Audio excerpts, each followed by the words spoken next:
Lesson 4, outline two rules of transportation in the marketing of goods. Also identify the most suitable mode of transportation for the movement of each of the following products. We have vaccines from Canada to Grenada. We have lumber from parish of St. Joseph to the parish of St. George in Dominica. Statistics on CSEC or CXC, sorry, result from Barbados to St. Lucia, and or crude oil from Trinidad and Tobago. Here we go. So, two rules of transportation. We have moves goods from producers to consumers. Transportation allows products to be delivered from the place of production to markets, making them available for sale. Definitely, that is what transportation is all about. If there aren't any transportation, we can't order any goods online, locally, worse yet abroad. Like, how would we get them? Okay. There's also expand market reach. So it enables or allows businesses to sell goods in different locations. So local, regional, international, increasing sales and profits. So that's so important about transportation medium where they allow businesses to not just sell locally, well, in their neighborhoods, but locally. So some people use TG Post and other local couriers, and then there are international companies who would deliver to international customers. Identify the most suitable mode of transport. So if we ship in vaccines or medication from Canada to Grenada, the best mode is air transport. So it's fast and suitable for perishable, temperature sensitive items. Yeah, because those things need to be in a specific temperature. So the faster they could go from um the place of departure to the destination, yeah, the air line is the best option. Lumber, which is wood from St. James to St. George in Dominica. It's the same country, apparently, just different constituencies or areas. So road transportation will work like trucks and stuff. So best for heavy goods over short distances inland because it's in the same country. So pickup truck might don't necessarily have to be a small one. One that is that has enough force or weight to carry it. And,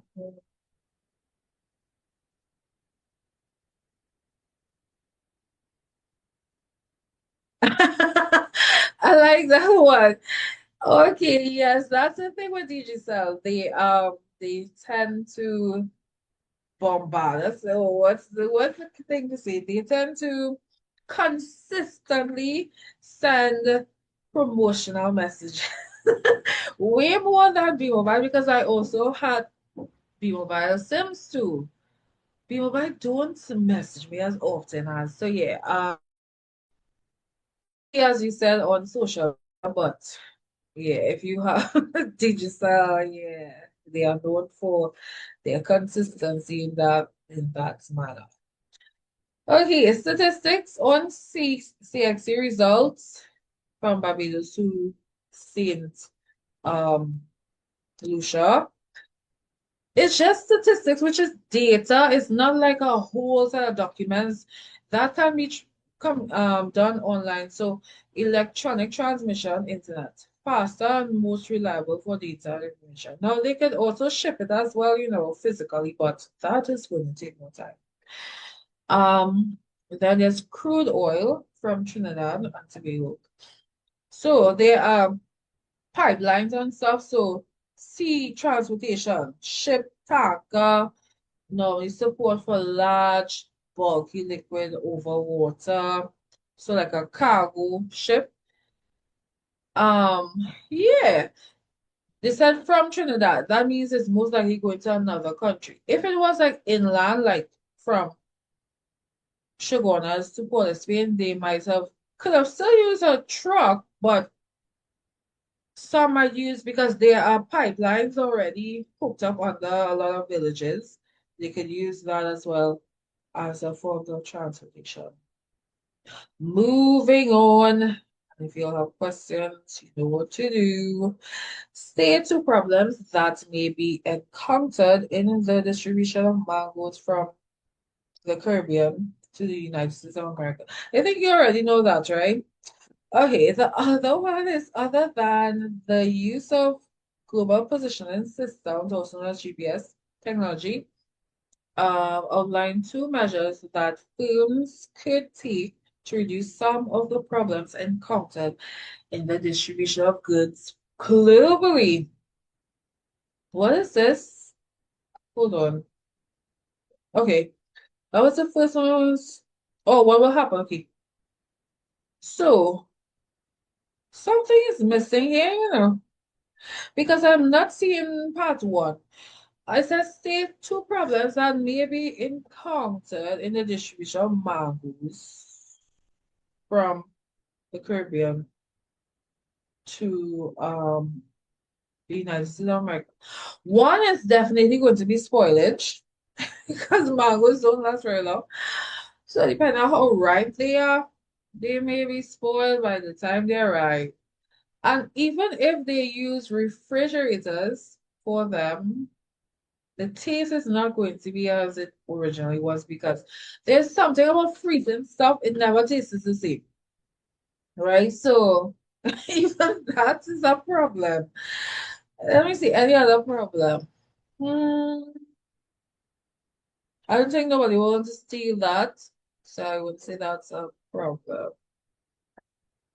Um, yeah, those are like two major ones for sure.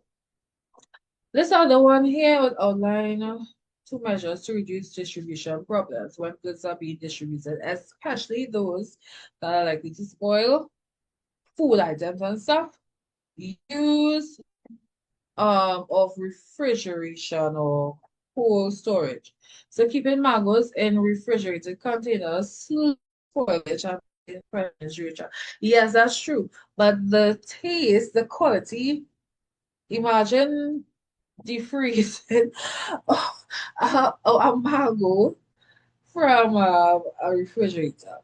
I don't think I ever did that, but I think I have had that encounter once. I'm not sure if it was years ago. It doesn't be as firm anymore. I don't like mangoes that are not fruit. And worse yet, the taste is not going to taste right because that ice, when it gets into the mango, it will start to have a more watery taste. Like, ew. We also have proper packaging and handling. Using strong protective packaging reduces damage such as bruising and crushing. Yeah, so that as well too. Ensuring that because it's mangoes, any little hits will cause them to get bruised or crushed. So making sure that whatever container packaging is being used is good enough to keep them, okay? Faster transportation as well, so using air transportation, because remember that has a high probability of spoiling really quickly. And any insurance coverage in case of like if they spoil and the seller doesn't has to refund, they would lose their money. So having insurance can help protect them in case it's spoiled. Of course, it's the whoever is receiving it wouldn't want to sell spoiled things, right? Exactly. The other part here, part D, it says Queenstown Traders Incorporation provides distribution services for a wide range of imported and locally produced goods. The firm has a fleet of 10 trucks and the manager wants to use global positioning system GPS in the management of the company's transportation. Explain two benefits Queenstown Traders Incorporation could gain by utilizing GPS in the management of its transportation. Here we go. So one, improves route planning and efficiency. So GPS, which is Global Positioning System, allows managers to identify the shortest and fastest, routes, helping drivers avoid traffic and delays. So that is what is real good. This reduces delivery time, fuel costs, making operations more efficient. So yeah, the delivery will be done faster, less fuel, and not just fuel. A lot of things would be depreciated on the vehicle. We don't want to go into accounts, but yeah, a lot of things, the tire will be wearing out. We'll still even have bad routes. So the shorter distances will reduce a lot of that. Another one is real-time tracking and monitoring of vehicles. GPS enables the company to track the exact location of each truck at any time. This improves security, reduces the risk of theft, and allows better coordination of delivery. So yeah, um, sometimes delivery drivers will do their own thing on the route, you know. No, nothing. Nobody's not saying if you want to get something to eat, you can't get it as a delivery driver. But how some of them really delinquent, remember, they are on the road technically away from the organization headquarters or physical location. So improve security, avoid theft, and even monitor any delinquency and stuff. Um, like there's one of the company that I use now for like online shipping and stuff. Um, I realized they have a new tracking system as of 2026. So apparently they track the drivers, and when the driver is close to me to deliver something I order, I would either see via email, but I don't always open it. Uh, the couriers in your location, something like that. So they like prompt you ahead of time.